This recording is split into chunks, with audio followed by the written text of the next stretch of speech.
Good evening. My name is Manuela Boyadjiev. I'm one of the curators of this symposium, and I'd like to express my gratitude to the last speakers of this last panel of the symposium. It's a very big honor to have you here. This panel will speak about the shifting geopolitics from 4 diverse backgrounds and perspectives of all of whom are also distinguished authors, activists, and writers. So, Maria Chehonadskih is a philosopher and critique. She will take the lead on this panel. Maria made a contribution to our publication on rereading Race, Nation, Class, in which she discussed the path the volume Russian translation took, which reads a bit like a crime novel, I have to say. I, for one, enjoyed reading it very much. She's interested in the workings of conspiracy, a religious-like form of gossip, I would say, and its role in many of our societies, explores Soviet epistemologies across Marxist philosophy, literature and art, and works on post-Soviet politics. Nasser Mufti is an assistant professor in the Department of English at the University of Illinois in Chicago. His interest in critical and political theory has led him, for example, to take a closer look at the role of civil war and violence, as well as the narratives elaborated to civilize wars in relation to empire. The role of civil war, he argues, is a relatively new mechanism determining the relationships between Europe and the US, as well as to the global South. Wang received the Anneliese Meyer Research Award for Distinguished Scholars from the Alexander von Humboldt Stiftung this year, for which we would like to congratulate him. His research and publications largely focus on the global relations of China's history and present. His analysis of Asia as a European concept and his suggestion to go beyond the nation-state empire framework is certainly something to be discussed today. His voice in academic, cultural, and political debates is prominent not only in China. He's a professor of Tsinghua University and director of the Institute for Advanced Studies in Humanities and Social Science. He also knows Berlin quite well, being a fellow at the Wissenschaftskolleg and having visited the city on many other occasions. Finally, Tony Negri is probably most well known for his books co-authored with Michael Hart, of which the best known is Empire, published at the turn of the century as the anti-globalization movement was taking the streets of Seattle, disrupting the WTO meeting and developing into the World Social Forums.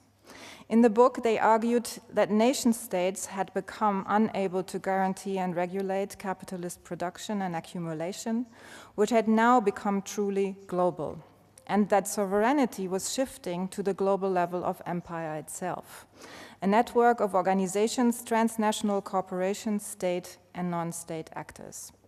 It also famously argued that the multitude, a subjectivity conceived as both heterogeneous and singular, could potentially become capable of creating a counter-empire. Assembly, the last book, which came out in 2017, devotes little space to geopolitics, but instead looks at the transformations since the financial crisis in 2007 and 2008, and the new subjectivities within the current geopolitical constellations. One could interpret their argument, represent both the stakes and decisive factor of our current conjuncture. It's a great honor to have you all here, and I look forward to the discussion. Thank you.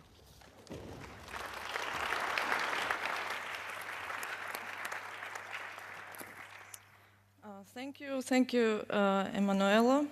It's a great pleasure and great responsibility to lead and to have this last discussion.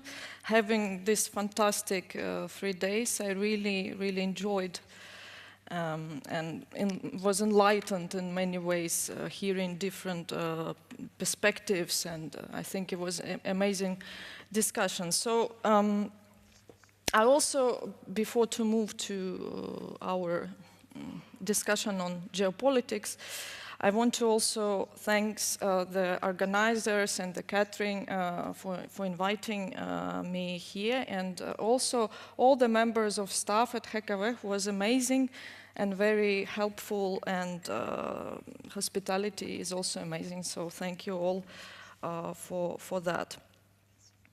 So what we will try to do together with four of us, and hopefully the rest of us as well, we will try to unpack the ambiguous situation of geopolitics, having in mind that the very category of geopolitics is also quite problematic in my experience, and I later will try to explain why this is problematic. But we will try actually to unpack and unfold these geopolitical problems by discussing, touching different aspects of the problem and the geopolitical discourse through the perspective of discussing the new Cold War or the post-Cold War conjuncture we are now finding ourselves today. But I want to emphasize that by touching this problem, we will all bring different perspectives, and I will roughly name them to try to articulate what they are. First of all, and this is from which I will start with the question of the post-Soviet and post-socialist condition. And then I will try by questioning or bringing this to the table, actually. We'll try to then question the discourses of geopolitics, which actually coming as a result of this post-socialist or post-Soviet conjunction. From my part, I will take this angle. Then we moved to Nasser. We'll discuss the conjunctures and epistemologies of the Civil War. Then Fuda Tony will talk about a constituent project in or for European Union and the crisis of Europe. And finally, we'll conclude by looking at the Northeast Asian crisis over Korean Peninsula, Taiwan, and many other things. And also, this is Wang will bring this perspective. So I will briefly say that I found it very symptomatic and interesting that during these 3 days, we have never mentioned the post-Soviet as something in any way important or post-Soviet and post-socialist. Post-Soviet refers to ex-Soviet space, and post-socialist in broader sense refers to decomposition of the socialist bloc and Eastern Bloc, and across the globe different varieties of socialisms. So it's very interesting that it was hardly mentioned, and it was only once and bypassing. It is symptomatic, I think, in two perspectives. First, because this condition and this region, if you will, or I don't know how we better may name this situation, but being here for 3 days, for me, what seems to be detached from any productive discussions, marginalized and locked within its own problems and within its own challenges. And this is very interesting, and it could be also seen in two perspectives. One is that in itself, decomposition of, I will talk mainly about decomposition of the post-Soviet space, first decomposition of the Soviet Union and rise of nationalism and celebration of capitalism. And maybe in previous panels, and especially in previous one, we heard about perspectives from South Korea, where it is very ambiguous how people could celebrate some sort of forms of capitalism coming from I don't know, Western ideas of capitalism, or how this is still very problematic in many regions, including the post-Soviet region, that for 20 years it's been the rise of nationalism and rise of celebration of transition from socialism to capitalism. And many other contexts, I guess, but maybe we can also discuss it, it's in brackets, that this is very interesting, how this reverse situation happens, the celebration of capitalism. Whatever you think about, in brackets, socialism as being state capitalism, but still the very important nuances between what it was and what was in becoming, I think, is still crucial. On the other hand, this is how it brings me to another point, that because of this unquestioned celebration of emergence of the new national states, of this discourse, official, if you like, hegemonic discourse of transition, that these states have to successfully transit to neoliberal models of capitalism, we've been deprived from historical memory about the discussion of what was the Soviet, and all the discussion about what was the Soviet experience, even among the left and across the different spectrums of society, being perceived through what was articulated, what it is in Western context, through Western Marxism, through, I don't know, some Slavic studies scholars, which departments of Slavic studies been established across the globe to study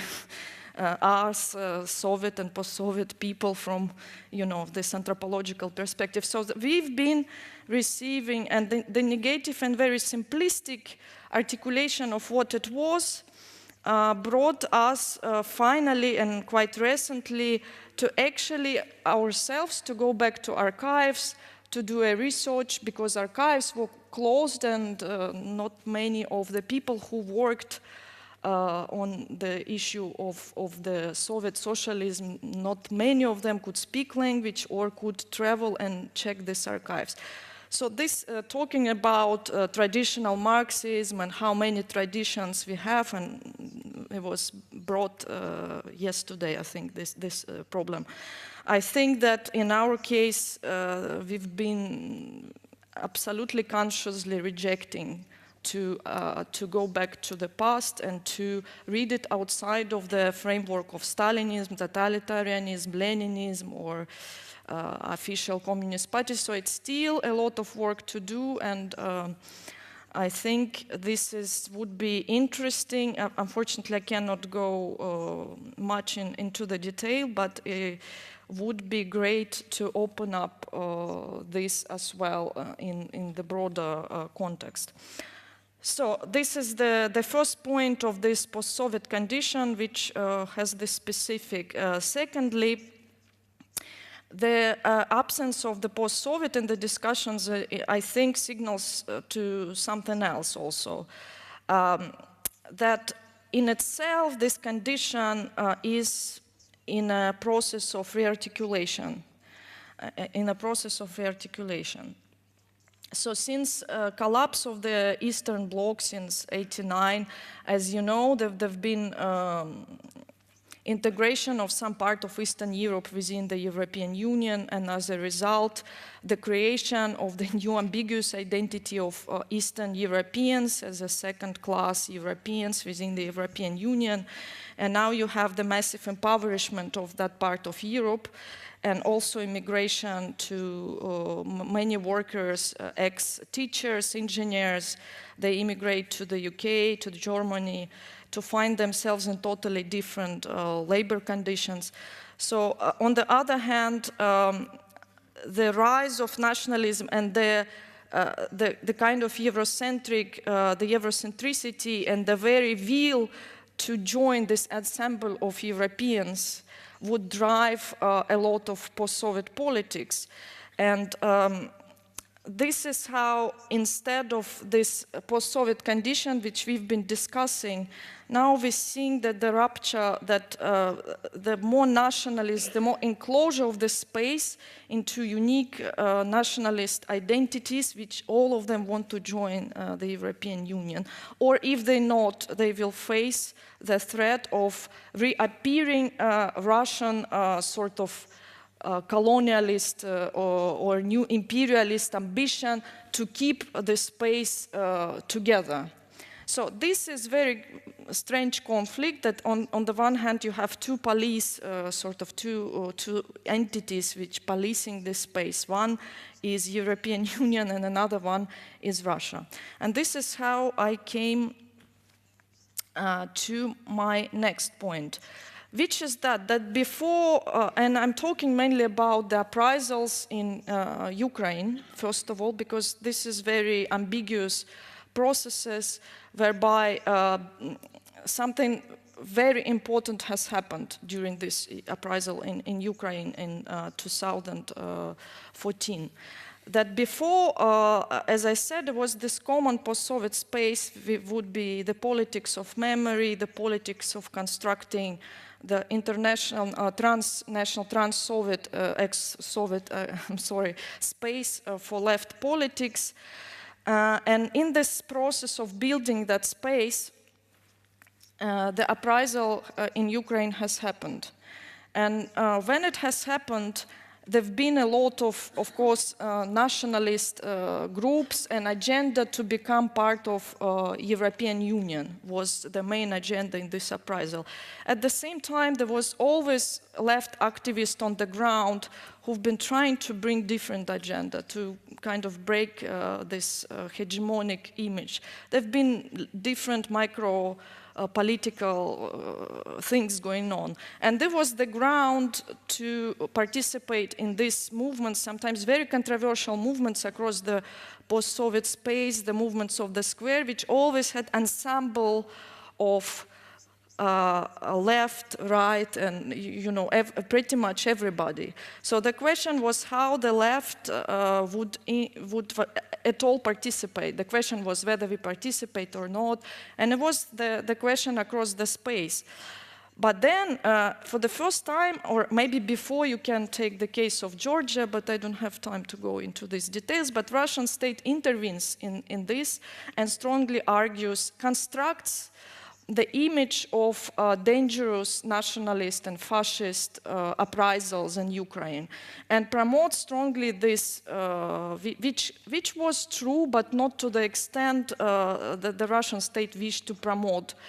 Then it promotes everywhere, mobilizing Russian minorities in Ukraine and in other post-Soviet republics, because everywhere you have small Russian communities, to protest against these movements, to block these movements, to re-articulate these movements into the logic of fascism and anti-fascism.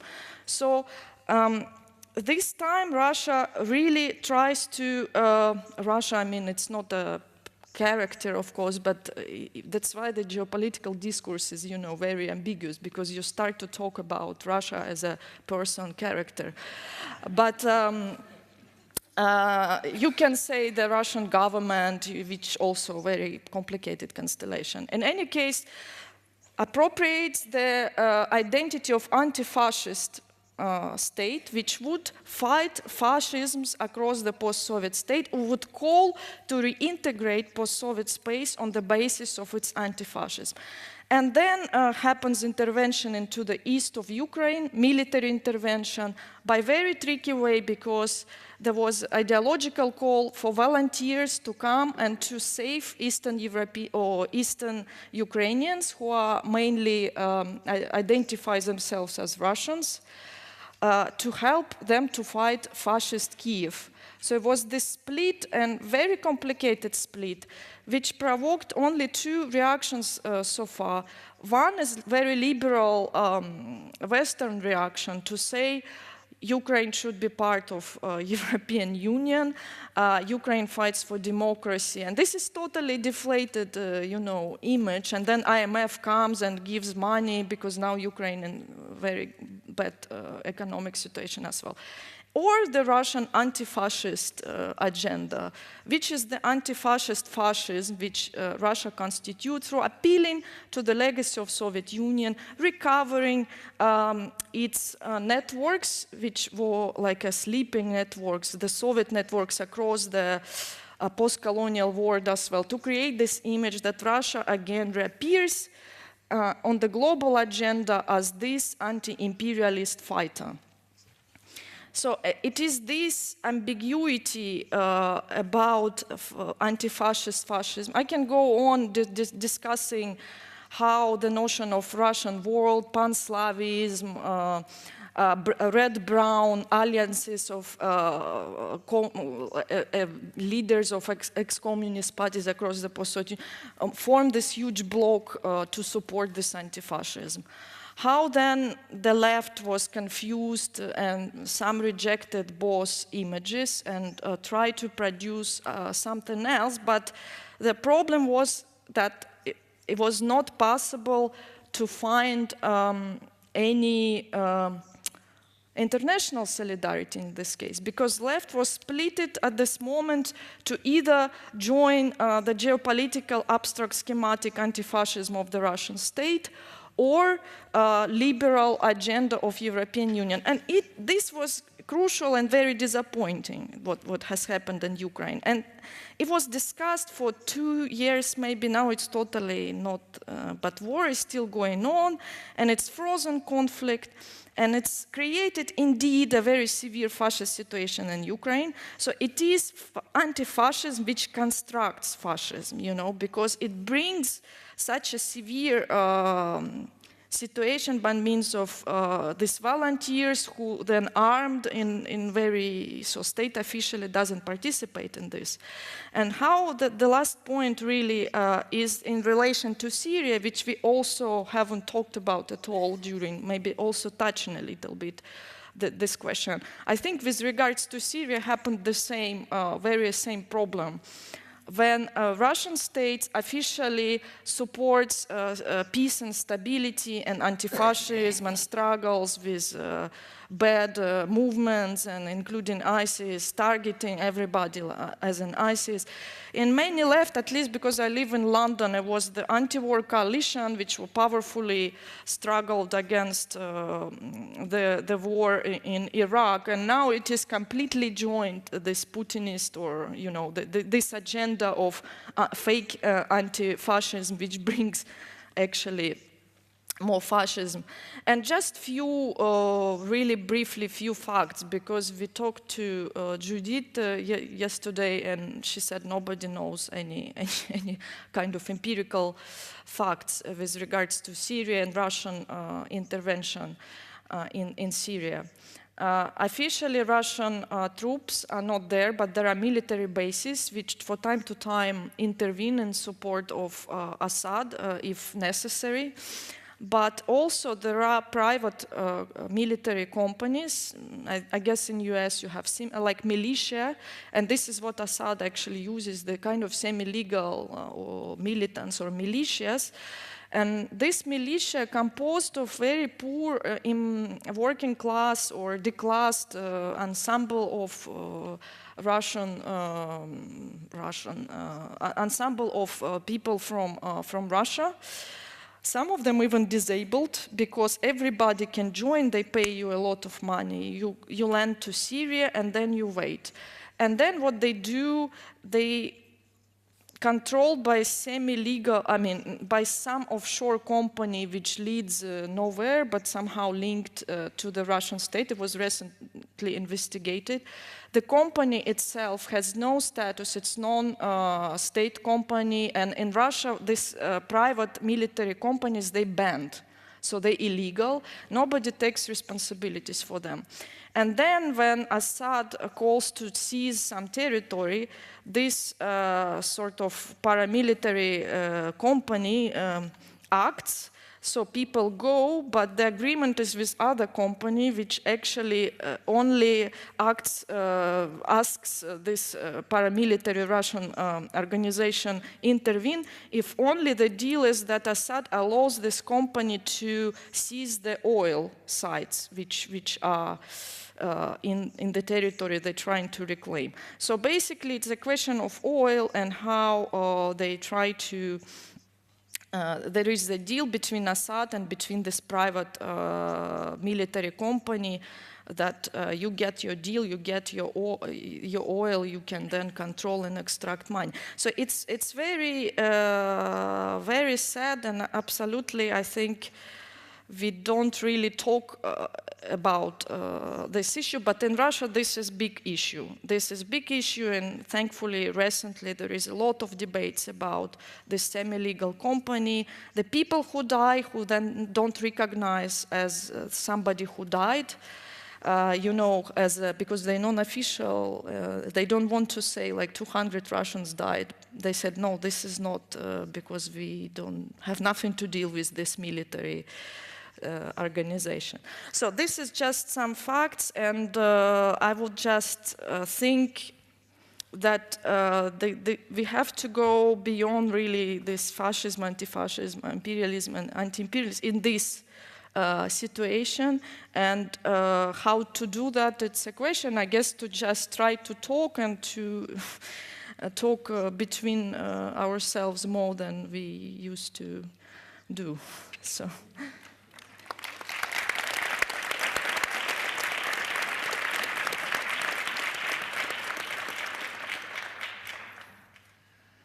So it seems not controversial anymore to say that there is, in the last few years, a return of nationalism, a supposed return.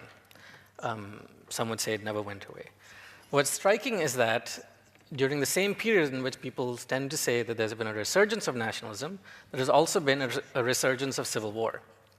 And arguably, there are many more theories of nationalism than there are theories of civil war. So today I want to think about, or actually talk about, the peculiar status of civil war as a category predominantly in Western discourse. And I'll sort of talk about this in 3 points. And so when I say civil war, I'm not referring to a specific historical civil war, an episode. I'm referring to as a discursive category, an idea, a notion. Just keep that in mind, and I'll try and stay as close to that lexicon as possible. So the text that I've been obsessed with for some time is a report by the World Bank in 2003 that is titled Breaking the Conflict Trap, Civil War and Development Policy.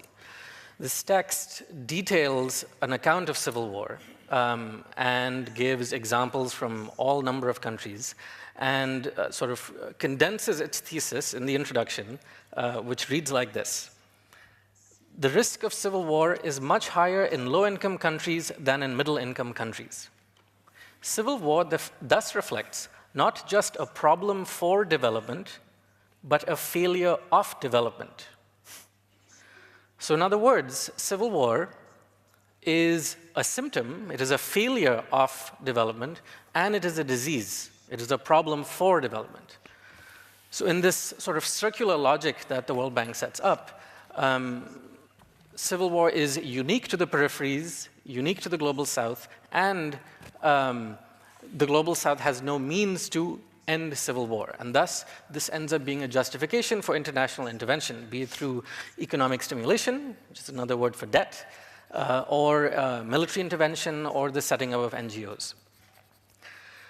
This text is the outcome of maybe about 10 years, it seems, of research in the hard political sciences, which, beginning the early 90s, begin to define, categorize, produce an entire epistemology of civil war. And these articles and books sort of define civil war as something, as a conflict between two governments or two organized groups in a singular territory. Another article says civil wars last 7 years on average. The diversity of this sort of discourse is underscored by how they define it as a civil war, or rather a conflict is a civil war when there are 1,000 deaths per conflict. Or another article says there are 200 deaths per conflict. And yet another one says 1,000 deaths per conflict year. So while this is a kind of a diverse range of interpretations of what civil war is, what pretty much all of these essays, books agree on is that it is unique to the global south, and moreover, it ends up always justifying international intervention of some sort. So for someone who is sort of trained in post-colonial studies, this just reads as classical civilizing mission discourse. There's a kind of attempt to save the third world, the developing world, from its own conflicts by a kind of benevolent institution, be it the World Bank or nowadays more increasingly, state actors. So to kind of revise, adapt, morph Spivak's famous line about the civilizing mission, this seems to me something like white men and women saving brown men and women from brown men. That seems to be the kind of new iteration of the civilizing mission for in this particular context. So we've also, over the last couple of days, referred to civil war and war in a number of ways. So civil war is as something that is a civil antagonism, something that is maybe more molecular and diffuse. And I think those are very useful ways to think about civil war. However, it is also important to note that there is a kind of consistent discrepancy in this discourse of civil war. So not only is it unique to the West, or rather unique to the East and absent from the West, but for example, when the New York Times says the United States Congress is in a state of civil war because of political deadlock, like NATO is not bombing the US Senate, right, as a solution. When Michel Houellebecq writes about civil war in Submission, this is not justifying the setting up of NGOs throughout France.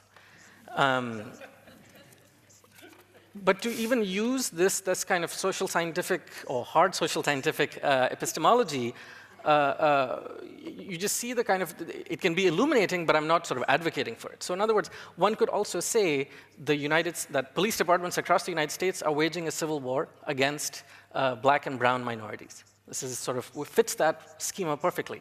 Or that the US border police is sort of cleansing the country of immigrants in the hundreds of thousands since the Obama administration.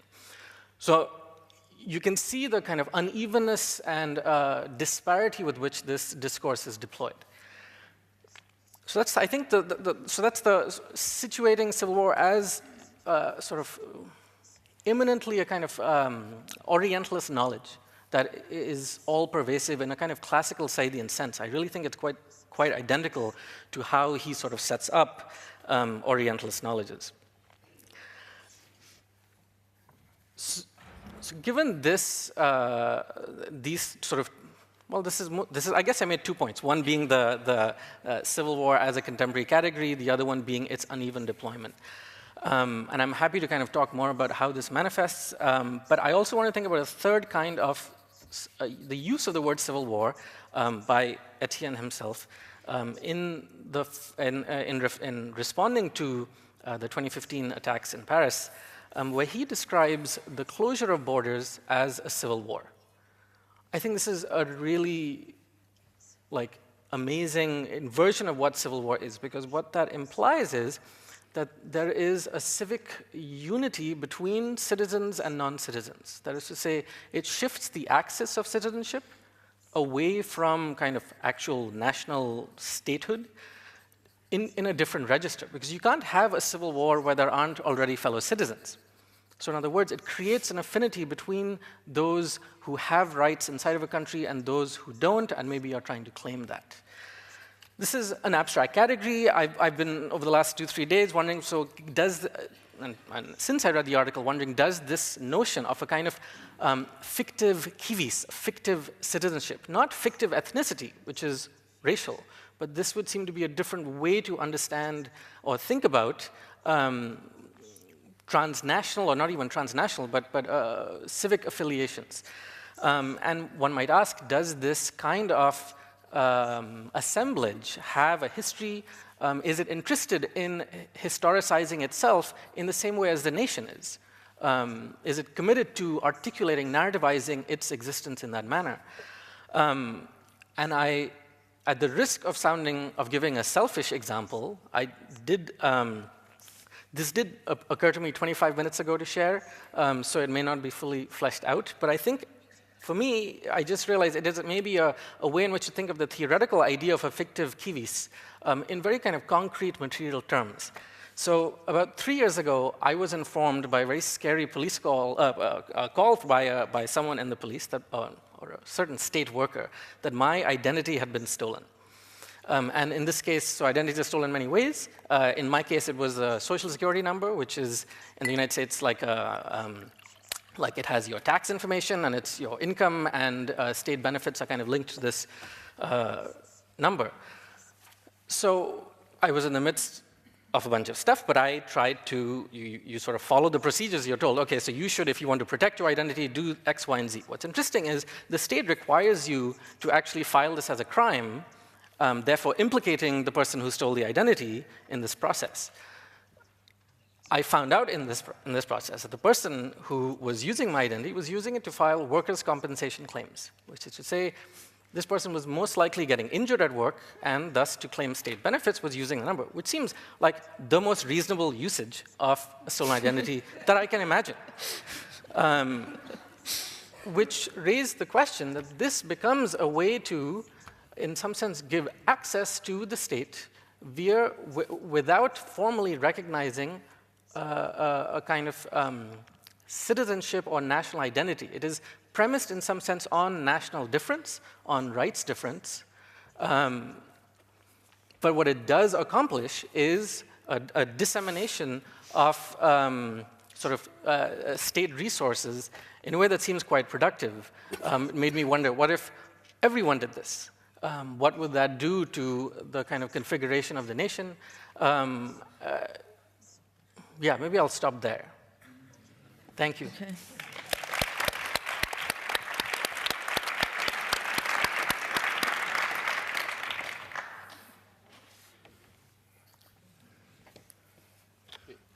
Oh no, sorry, I'm confused. Yeah. Je parlais français. I'll be speaking in French. I'm not sure if everyone has got their headphones.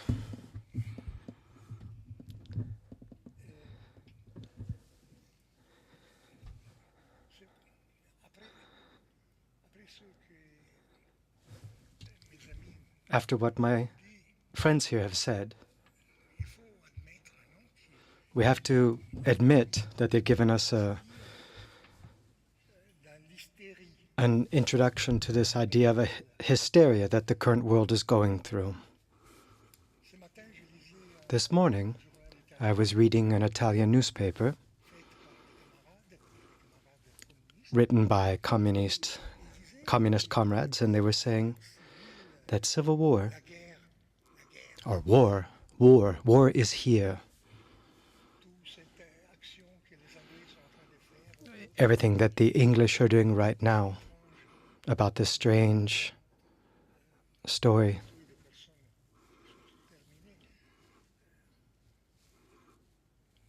Of the people who were killed, that's all been finished.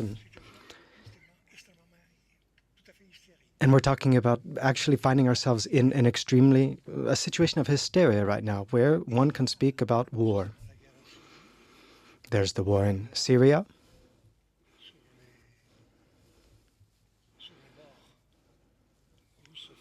There's war in the Russian-speaking regions of Ukraine.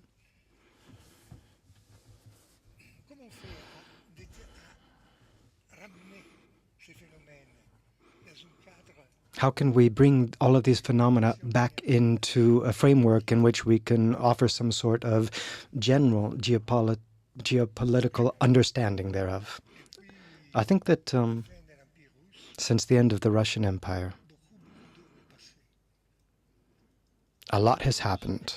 Many things have changed.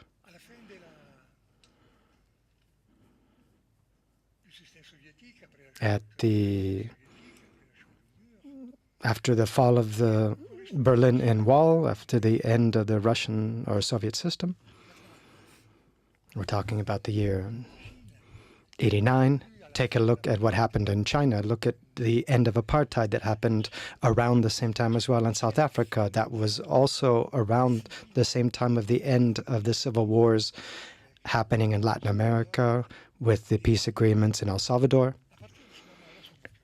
And so the world changed enormously starting from that moment.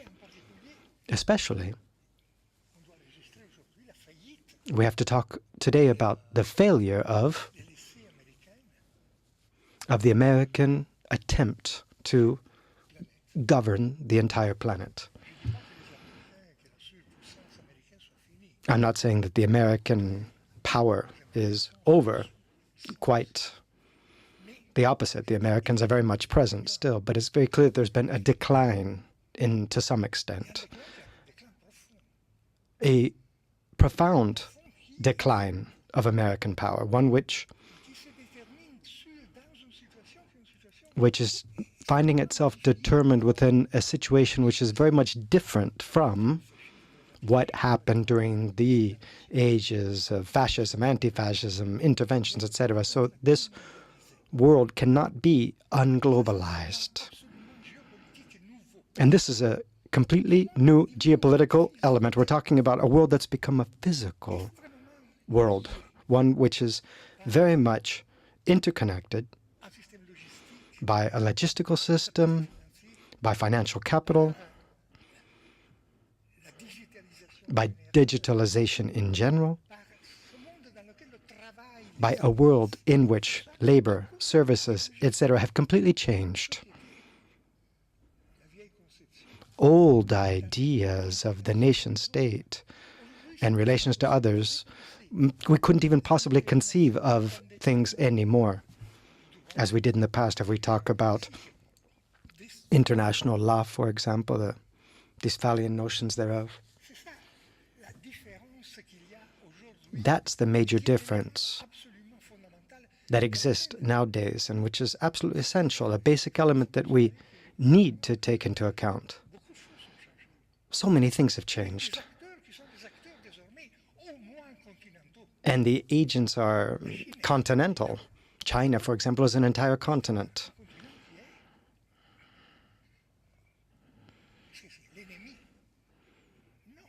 And can a continent be the enemy? No, it's something different from the United States. Latin America, for years, based on a completely crazy policy, the extractivist policy of trying to create a Bolivarian continent, but that failed as well. That attempt failed. However, the understanding was that in the world you can only be present if you're present to that extent, in that size.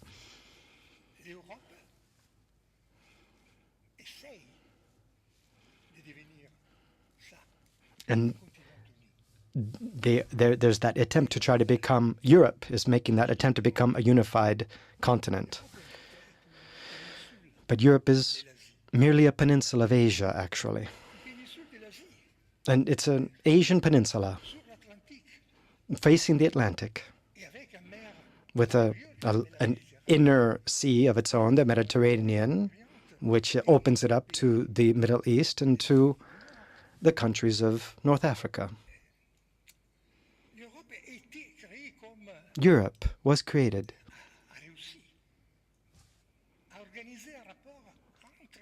or is trying to organize a relationship between, was set up with the desire to stop war, to stop the wars that had been destroying the continent for centuries, killing the proletariat,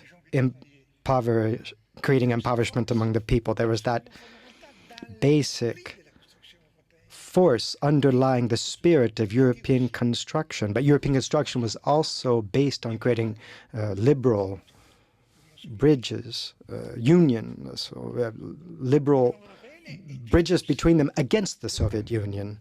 The European Union was also NATO, for example. And it still is NATO to this day.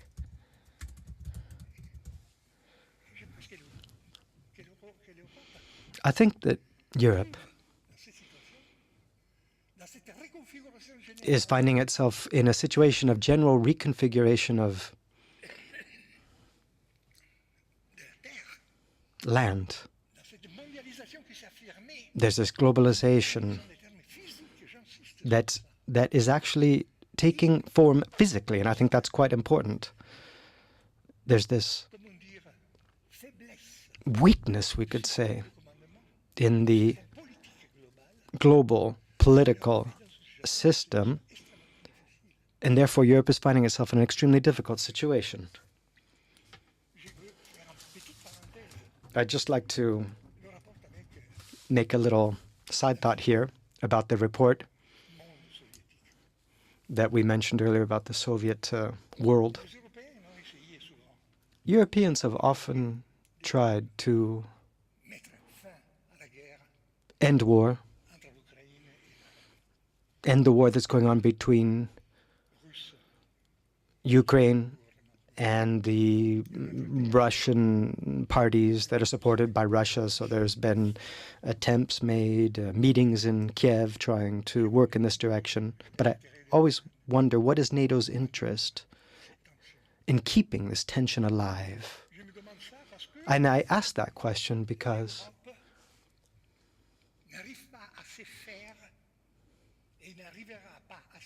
Europe won't be able to have success until it recognizes itself as something which is stuck there between the Atlantic and Asia.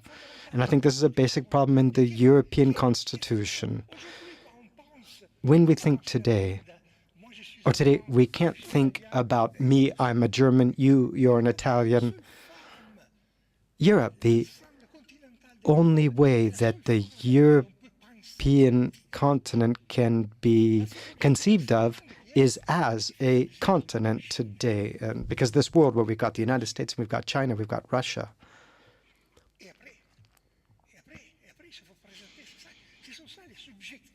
And afterwards, that's what we get in terms of subjectivities in this new globalized world. And it's in this field that I think we need to speak about the position of the working class, and I say that in parentheses, the working class, the class of those people who are exploited, who are poor,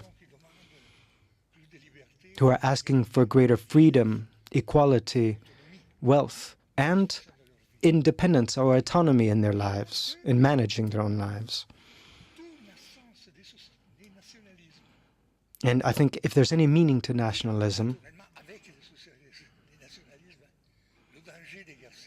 and we can think about the danger of civil war that comes with it, or the tension between fascism, anti-fascism, or that is no longer, or if we can't necessarily clear that relationship between them, that's because there's a rupture in what we're fighting for, especially in Europe, to try to build that we can be thought of as a strong political force which would recover all of the wealth that Europe has got, because Europe is not merely guilt of imperialism and colonialism. That's not all Europe is.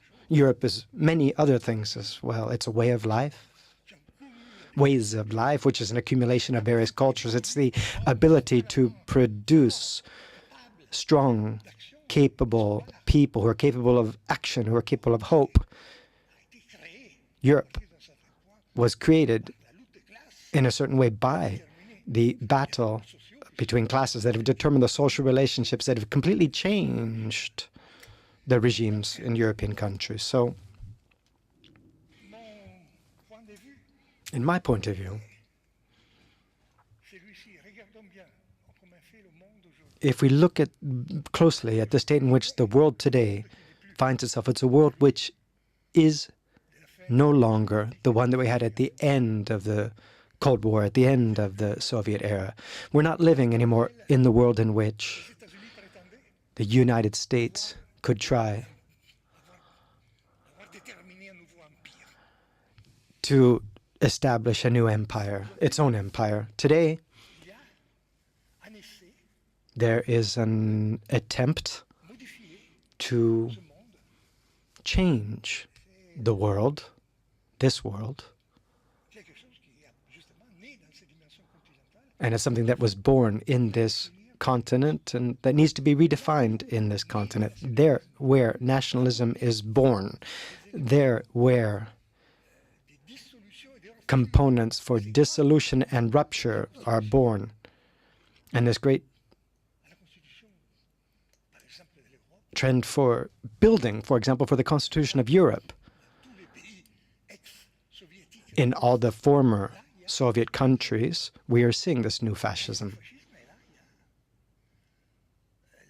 We see fascism, and we see a need to change, to fight.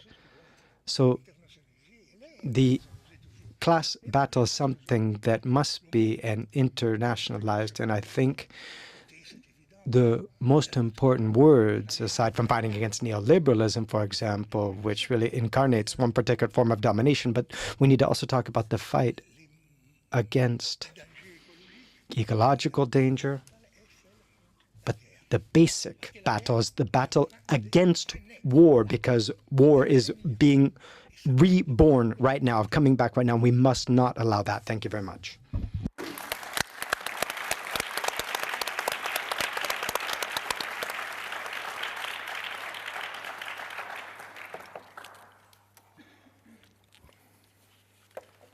So now, okay. I would like to say something from the Asian perspective, try to put the context into the global context in Asia. And first of all, I started from the basic, the situation in Asia, especially the Northeast Asia. That is the phenomena that on the one hand, you find quite radical regional integration, but mainly it's economic integration. But on the other hand, there was a series of the political military confrontation. That's the phenomena. The economic integration have not at least prevent that the political confrontation from happening. So how to explain that phenomena, and what's the new geopolitics we can think about that? Let me quote some sentence by Bruce Cummings, the professor from University of Chicago, who is a leading scholar in the Korean studies. And he said that he gave a talk at Tsinghua University, in my university, entitled China and the American Archipelago of Empire. He said that the Korean War was the occasion for the US to break dramatically with its own past and to establish military bases all over the world. China actually looks out upon a world that is saturated with American powers. Really, no matter where one looks, Africa, the US Command for Africa is the newest operation. We know that now because of the One Belt, One Road, China had a big role economically in Africa, but immediately you come from the American military base. Of course, not mentioned Okinawa was the largest military base there. The whole over the military base after the Korean War was, now it's a 900, right? It's a lot of the surrounding China and in Asia, that region. We need to know that the basic situation. So here in the Europe, we talk about the post-Cold War. And, but that situation in Asia maybe is not accurate. Generally speaking, some scholars, like Professor Dai Jinghua from Peking University, she also used the term that after the post-Cold War, we are living in a period after the post-Cold War period. So that's being that another term is another period already emerged. But in Asia, you can also say that it is a continuation of the Cold War, never stopped, because the Korean Peninsula is under the status, not in the peace, but in the armistice.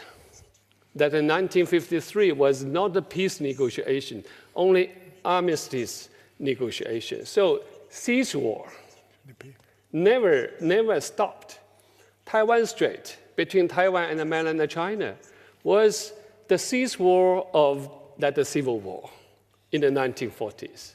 So that was improved. The whole situation improved after the end of the 1980s, following the Chinese reform and open door policy and so on and so forth. But still, nevertheless, the situation didn't fundamentally change, structurally speaking. Not mentioned in the South Asia, India and Pakistan confrontation was there, and linked to the forces in. So that's why the Bruce Cummings said that how China copes with this empire will be a dominant factor in world politics for the rest of the century. That was his comments. So because of this, I think that we found that what kind of the new geopolitics from Chinese perspective or Northeast Asian perspective. The first four, in the more or less the better situation after the collapse of the Soviet Union and the so-called end of the Cold War, that encouraged by the EU, the European unification process, a lot of the discussions about the possibility of the Asia integration, to construct the Asia as something like the EU. That gives a lot of the hopes. Here, I try to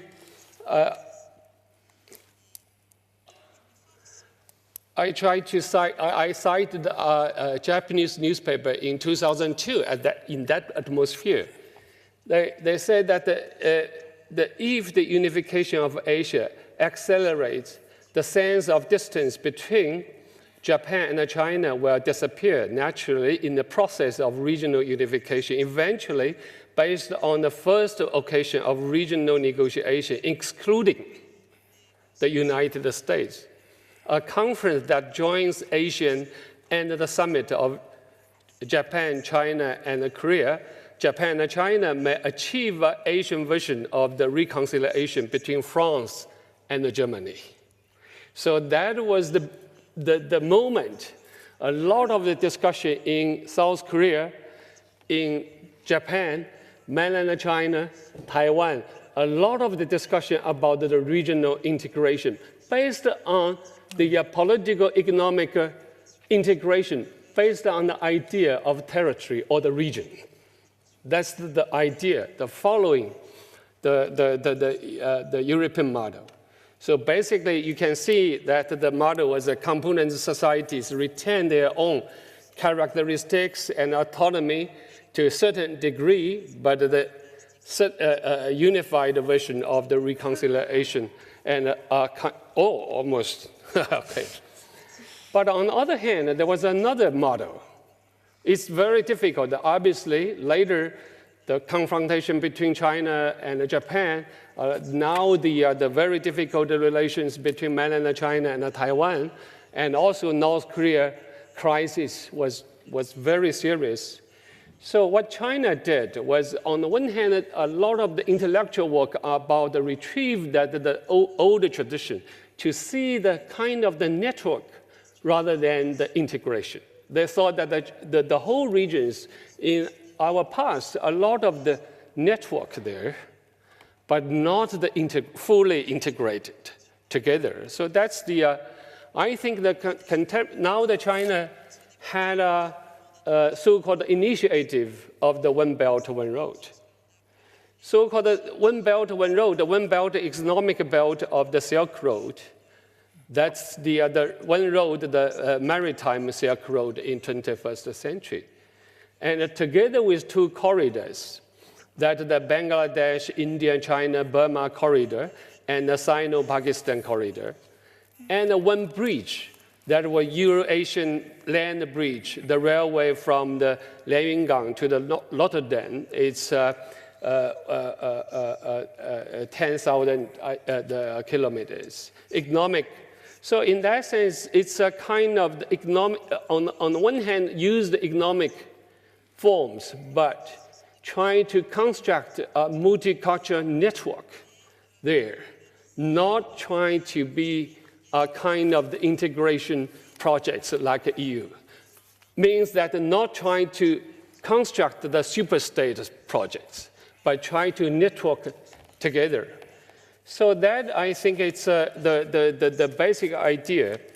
And of course, that the Asia had a long history, standing religious, commercial, cultural, military, and political ties to Europe, Africa, and the Americas. So it is appropriate to describe the Asia as something like an enlarged nation state. The idea of Asia, in that sense, has never been purely self-defined. It is the product of the relations among these various regions. The critique of, at that time, so 1 minute, okay. So you can see that now, that at the beginning they talk about the network within the regions, but now the One Belt Road is a kind of the whole idea about the future of the global system, which means that still based on the nation states. After almost like the Bandung Conference, is still the nation state, the third world state internationalism. But here is not that kind of the internationalism, still based on economic globalization in that sense. But that globalization has some certain different forms. For example, the bilateral clearing in the financial and or the trade means that they use the local currency for the exchange. Sino-Russia, Sino-Pakistan, Sino with some the African countries, and also Sino-Venezuela, largely reduce the hegemony or the power of American dollars. So that will give some certain kind of, weaken that kind of the power to try to change the new system. Of course, that was still a lot of the challenges and the problems, to ecological issues, resources issues, and so on and so forth issues. But we talk about the new geopolitics, we have to pay attention to these kind of the new situation.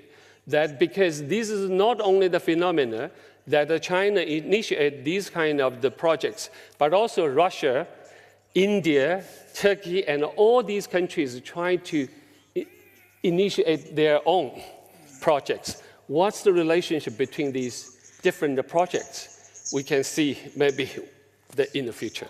Thanks, sorry.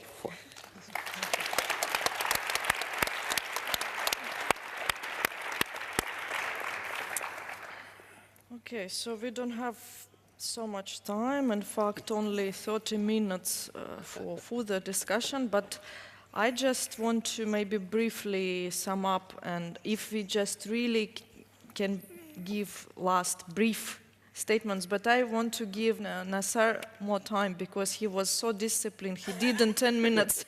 So I would like to start from you, because it seems that it's different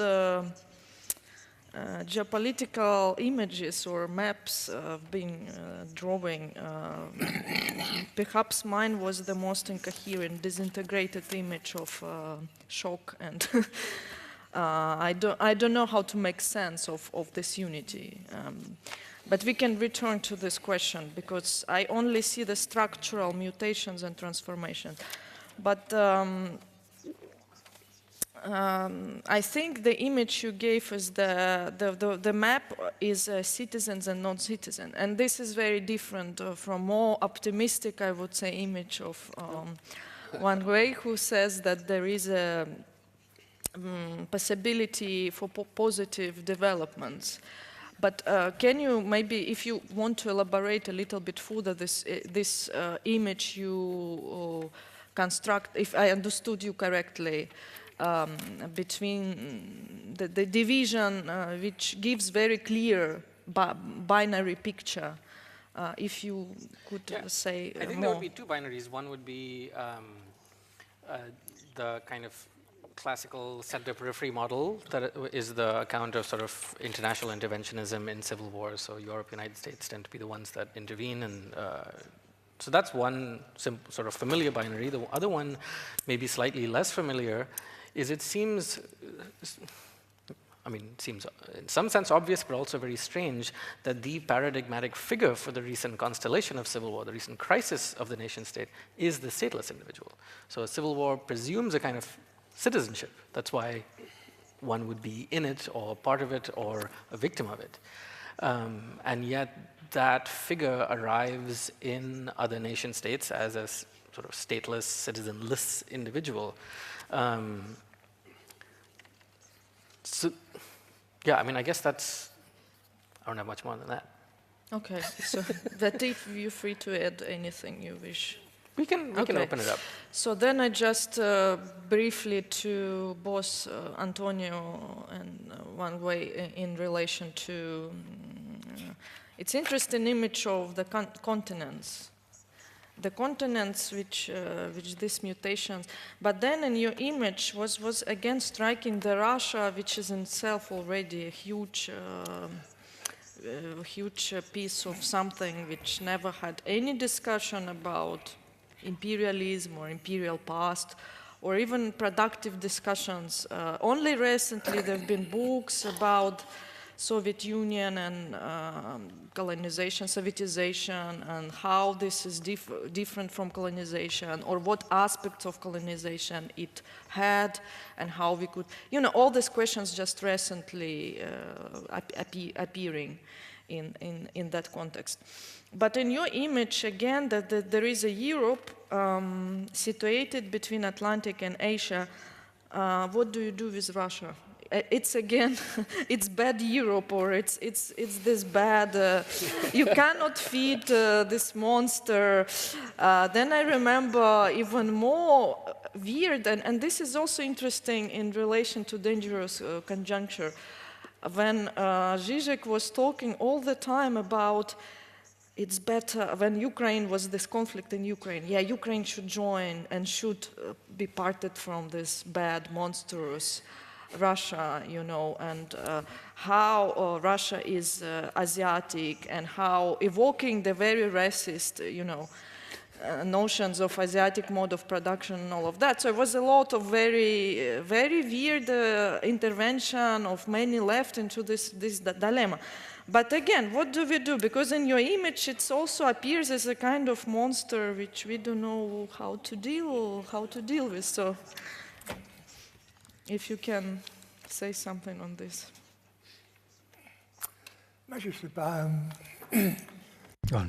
I'm not sure. It's actually very difficult to speak about Russia. That's quite true, because we've got Putin, who wins 70% of the votes in elections, which I'm not sure if they're democratic or not, but in any case, they're more or less democratic elections. There's a country that has been plundered by Westerners since the end of the Soviet Empire. And there's a people who are asking, once again, to be real, once again, to be Russia, once again, to be that Russia which is indeed a monster from certain perspectives. But it's also the Russia of the Soviet Revolution.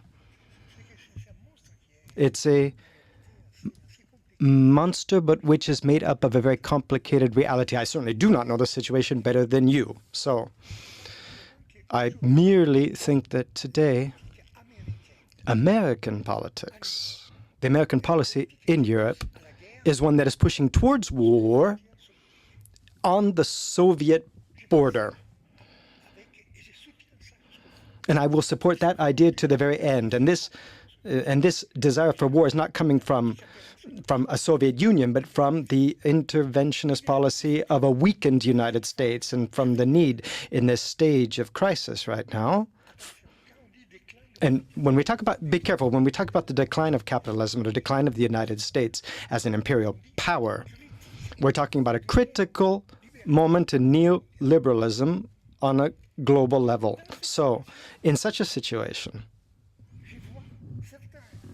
what I can see, there are certain very strong tendencies within Western milieu that are pushing towards war.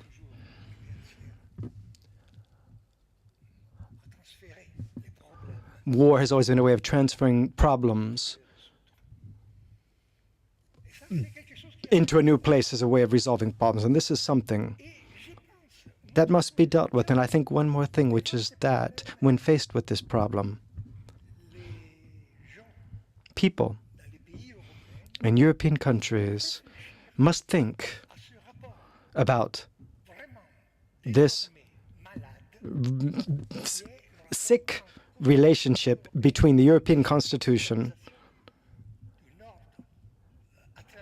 and NATO and the North Atlantic Military Organization. They have to think about the sick relationship between those two, because today we've gotten to the point where thinking about the problem of modifying NATO could once again open up a European discourse on a field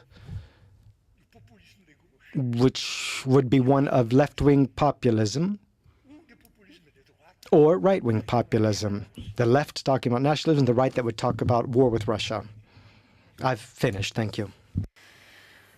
Okay, less and less time. If you can really briefly also, my question would be, well, I understand what you're saying, I pretty much agree, but the problem is if you try to discuss the structurally what's going on in a very abstract way when we talk about geopolitics and describing these huge pieces of lands in this abstract, very formalist way, then of course it is what's going on. But then there is a form and a content to it. And my problem with that, I don't see what do we do with international solidarity and with politics. As we know, all this reconfiguration of China also, there is enormous question of whether there is a colonization and what happens when China goes to, for example, to Central Asia, how labor abused, how a lot of bad transformation. The same, I just for Russian imperial. I mean, we cannot neglect the layers of these, problems. So therefore, I think when again we talk in this very abstract ways that of course NATO expands and Russia responses, this is very true, but then the counter-hegemony which Russia builds, which other, it's rather celebration of different varieties of authoritarianism or capitalism. It is new project which Russia pushes that instead of Soviet project, which it uses only rhetorically, we have to celebrate. However reactionary regime is, we kind of have to celebrate as it is. And this is very strange cultural differences we have to celebrate. This is the discourse applied on the level of the global scale. So my question is, how do we see the formal kind of processes, but then how do we criticize and build solidarity or understanding, how do we fight negativity of these processes? It's almost not possible to answer this question in a very short way with the whole set of questions. But I think this, first of all, it's not about the optimistic idea, but I try to describe the geopolitical change because that opens some new space, which a little bit different from before. So any kind of possibilities and the social struggles can be organized along that line. I think we need to know that a new situation. This is the first. Second, I think that because we are living in such a period, we need to compare to other the projects. And like a One Belt, One Road is a space for the struggle. Too. It's not only some sides or for example, if the workers' issue, ecological issues, and so other issues, social struggle for these equality issues, not into these process, then you lost yourself because the big change, you have to follow in that. This is the one thing. Second, I really want to argue that because these, as I mentioned, that the keywords for these kind of issue was the belt, road, corridors, bridges. It's all about the interconnectivities, which means that encourage the different kind of open up some possibilities for the participation from different angles, rather than the integrated all as a constructed new totality. So that is a new phenomenon. Let me cite the Giovanni Arrighi's comments for that, because he observed what happened, not only China but whole the so-called rise of Asia, when at that time he observed Japan and later to China. He compared to the traditional powers, European powers, American power, British and Holland, and he said each center rise economically, economic power rise, together with the strengthening of the military system.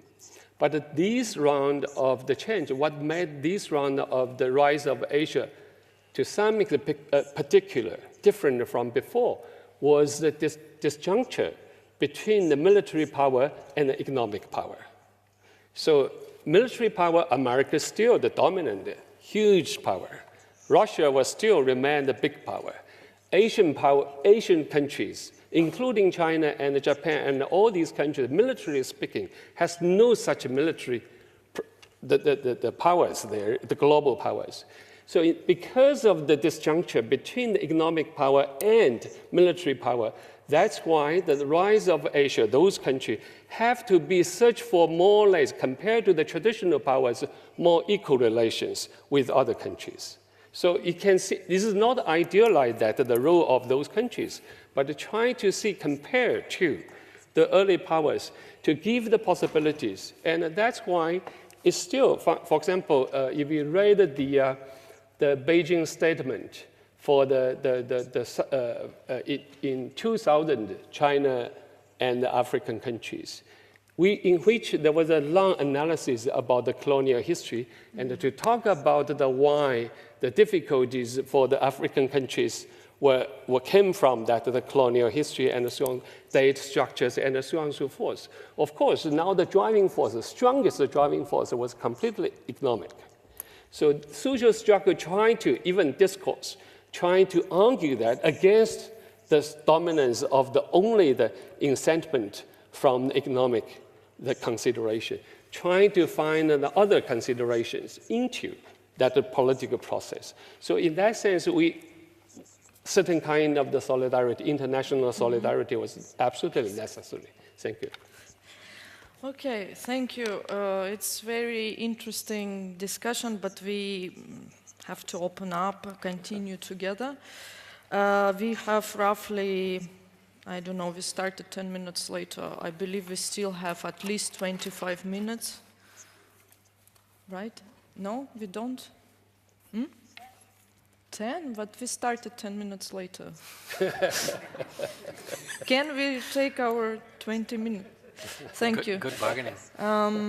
Okay, so I can't really see anybody, but I've seen, I think the first hand was here, then there, and then over there. So if we can start from this side and move and take maybe all questions at once, unfortunately, since we have only 20 minutes. So please, and please try to be as short as possible.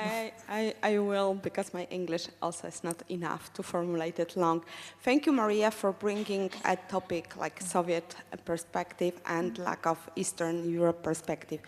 You posed that question like in your introduction, but I would like to address it like personal. What does Soviet mean or meant to you? Or how you would define Soviet?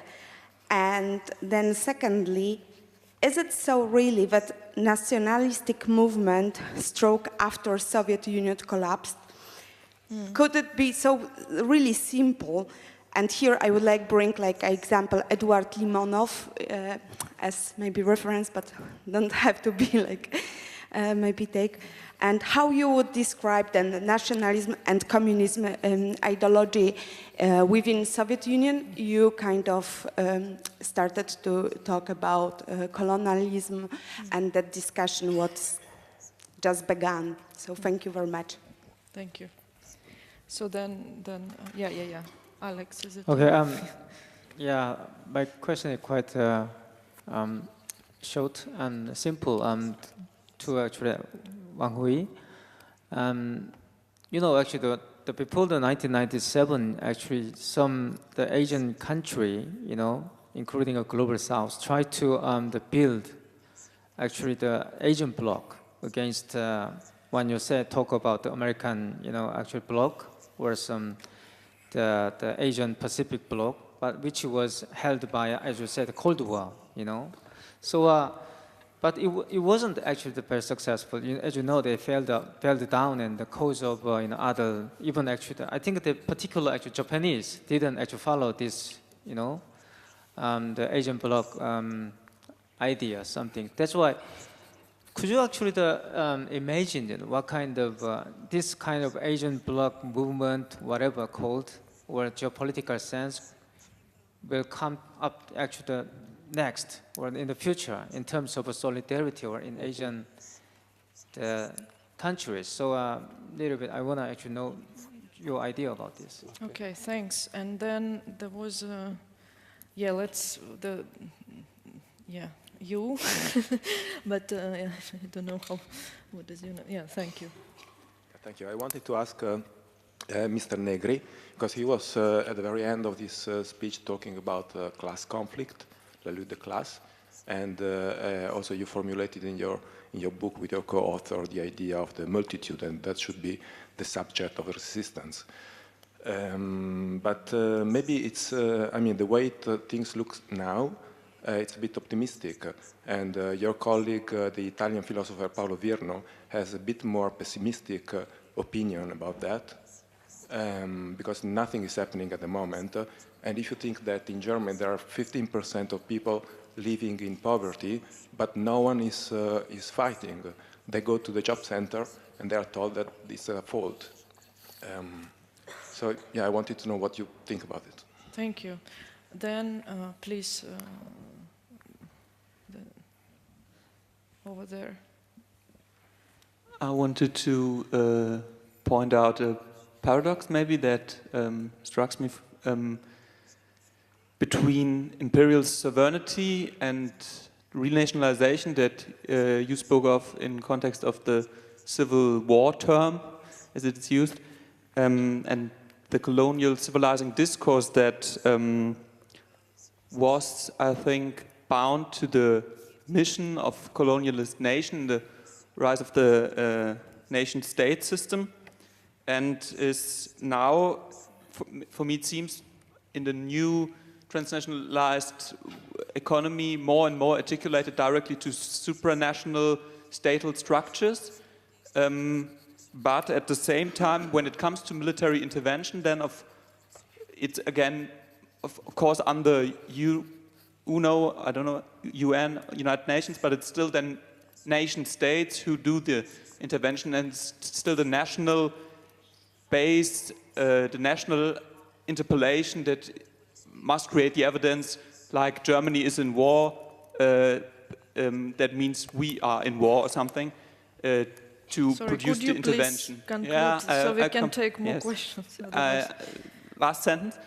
And this, at the same time, this is the paradox, at the same time is directly then created the fatal evidence of a non-war again, because it's just a police action or an intervention that is not done by a national state, although it's national military.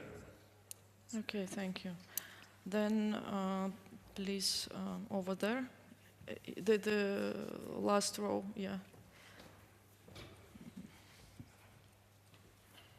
My question is to Antonio Negri, who mentioned that the class struggle should be internationalized. I would like to ask, on which common grounds would that be based, apart from the necessity for a war against the war? Between which groups does that incite a relationship to be built, and through what means could that relationship be built today? Thanks. Okay, and on just over there, yeah, and then on the first row, and then I'm afraid we have to answer. Thank you so much. For me, it's very easy to speak in French. For traduction, please. Pour moi, c'est très. My question's quite brief. I'm from Mexico, but I come from the south of Mexico specifically. So I'd like to ask about the opposite relationship. I would say it's not the north towards the south, but rather it's the south towards the north. So my question is, what challenge do international relations have when we think about the military, trade, and political relations that exist in Latin America, or the role of Latin America, and Africa as well, towards Europe and towards the United States? I don't know whether or not we could actually ask that question, or the debate about neo-colonialization. I think we would need to talk a little bit about the characteristics of this neo-colonial relationship. It's not the neo-colonialism that we've been debating about. I think it's a new age neo-colonialism with certain specific characteristics. I believe pretty much in what Gramsci said about class war. Okay, well, that's enough. Thank you. Nobody will answer if there will be longer questions. I'm sorry for interrupting. And my question is maybe an additional question to the previous ones that went to Negri.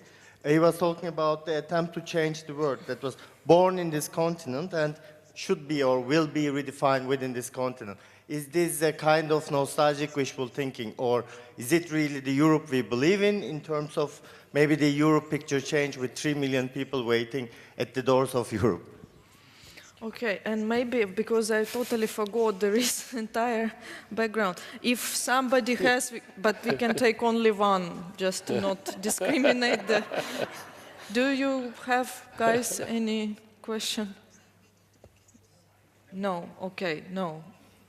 Otherwise, we're still there, we can socialize afterwards, which we can continue. Okay, so I think there are a lot of questions to Antonio, and maybe he will go last, because then, I don't know, Nasser, do you want to take any of the questions? That was a question to you, I think. Yeah, so I didn't fully follow the question, sorry, about the police action question. If I was to have a quick answer to that, in my incorrect interpretation of the question, it would be that I think you're totally right. There's this, on the one hand, the nation states seem intact in certain actions, and in others, they are more conglomerates acting in a certain way. One way to think about how civil war discourse is deployed is it ends up functioning as a kind of almost synonymously to nationalism, in that it creates a kind of will to difference with an outside and kind of undeveloped, uncivilized outside, and thus requiring benevolent intervention. But it manifests in a number of ways. I'll stop there and maybe... Again, we can still continue on the drinks and were there we other can questions? discuss. Yes, I'm around. Okay, do you want to say something else, sorry, in relation to other questions? No. Okay, good. Maybe I will quickly say something on the Soviet and the nationalism within. it's very big topic, and there have been interesting sociological, mainly research in the field of political theory regarding mainly Stalinist policy, how this is, there was actually in relation to Etienne and Wallerstein's work been done connecting the question of new cultural racism, or there are different names to which been articulated in relation to that, so that the Stalinist model precisely introduced a new sort of racism of this type, because before it was in Russian Empire more brutal. So it's not that there is two models, it's not that simple. There've been succession of one and another, but as a result, you know, in Stalinism, they've been created new ethnic identities, new borders were driven, new countries emerged, new ethnic groups, new languages, and sometimes it was so confusing why they would then use Cyrillics to make this language, and how constructivist this modernization was. And then each person would hold identity, national identity in the passport. So all of this is really complex. But what is interesting in relation to Russian racism within this construction is that for Russians, the name Soviet was meaning the Russians. The Russians, the most approaching socialism because they're culturally more advanced than others. And then the entire hierarchy and taxonomy of relations. And the Russian nationalism emerges as a longing for proper nationalism outside of Soviet universalism. And then you have return to village prose in 60s. So it's a lot of different, to even weird Russian religious philosophy. So all these mutations, they appear in 60s, and then they play now within this new anti-fascist narrative as well in very weird and very interesting way, but I don't have time to develop. Okay, and now returning to one way, because take Wang's question. I think that there were still some possibilities for these, but it's quite not in the near future. What I can say that in the last decades, most of the regional integration both happened in economic fields and also as well as between the states, like Sino, the Korean relations, Sino-Japan relations, and each other. All these, when that improved a little bit, much better. But the social movements or any other social movement, the local, like workers' movements in South Korea, or the public discussion in China, or that, we really need to put the agenda of peace together with all these everyday life, the issue, because there was a real danger of war in that region. It's really dangerous situation. And so in that sense, the topic of the conjuncture of all these things, the dangerous conjunctures was really there. So we need to make the connection between the peace issue with the demands of the social movements in everyday life. So that, I think, created a new atmosphere for the possible future in that region. Okay. So Antonio had so many questions. Please feel free to take any aspect you might want to elaborate.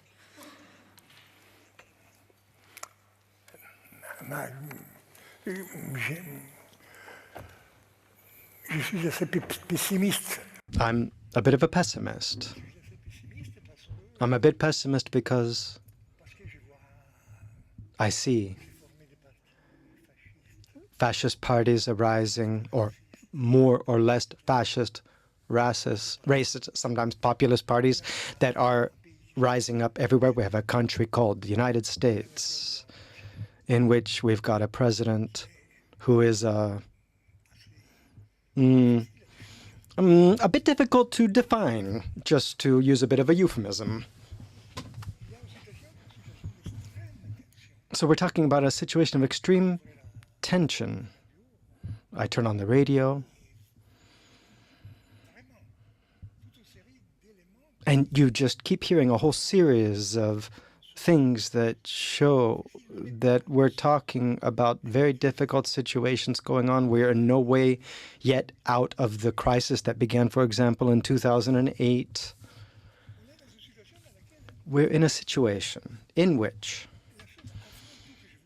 what I wanted to say above all was that when we see that there's a radical difference between the world as it existed in globalization, as it is as a globalized entity, and the political forms that it represents, actually. There's a distortion between those two factors, one which is a factor of unification, the other which is a factor of rupture and war. And this is something that we're seeing that's going to be part of our close future. This is what needs to bring us to a political discourse based on class. The fight against war is absolutely necessary. We're playing around with nuclear power. We're playing around with nuclear power in Korea. With Trump, we're thinking about who is it that's got their finger on the button. It's crazy. Nuclear war. What is nuclear? What is that when they talk about a small nuclear war? That's what we're talking about. That's the type of problem we're facing. So what are the interests of the worker class today? Is it a universal interest? No, it's not universal. An universal interest. The working class wants to survive in this world and to take on board these contradictions, because that was one of the weaknesses that capital made, which was to promise war. Capital is progressive. It's always been progressive. And today it is in crisis. But why? Because there's that 15% in Germany who don't have a job or who are living in poverty. Because neoliberalism is in crisis everywhere. Because it's no longer... Because we have to realize that people are tired. And that's where the idea of war and violence is organized by structures of the state which interpret and are completely involved within capitalist market. There's no division between markets and the state. In Germany, for example, the neoliberal state is a strong state, very strong, and not only by its economic means, but militarily as well. That's the situation in which we find ourselves living today. I don't want to talk only about tragedy and tragedy. I think there is a will to not make war, and that is also profound. We all have been those who have said right away that we do not want that. We're against the nation state. Yes, we are deserters, therefore. We are all here deserters. That's the practice of theory right there.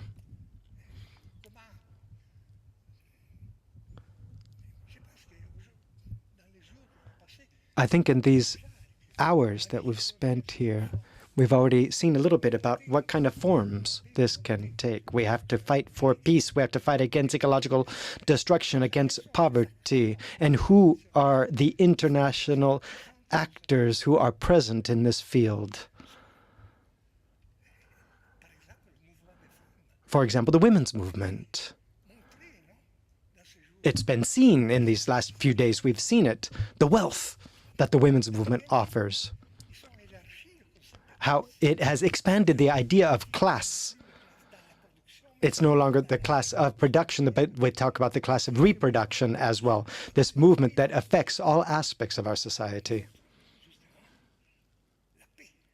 And which affects peace as well. Peace on top of all of this. What other movements are there? These are movements that have always existed, that are there in everyday micro-realities of small struggles and conflicts, which will determine the reality of the crisis of capital In the last few years, we've seen in France, students, railway workers, hospital workers, etc. We hope that they can find a common battleground. The struggle must be created. You have to get committed within a struggle, within a conflict, and that's what we're facing right now. Class conflict exists. It does exist. Even within parties which have been the representatives of the working class in the past have disappeared. This class struggle does exist, and we need to create organizing forces to continue in this struggle. Migrants, and the migrants are there as well. They're present, the migrants are there. That's the world we want, a world in which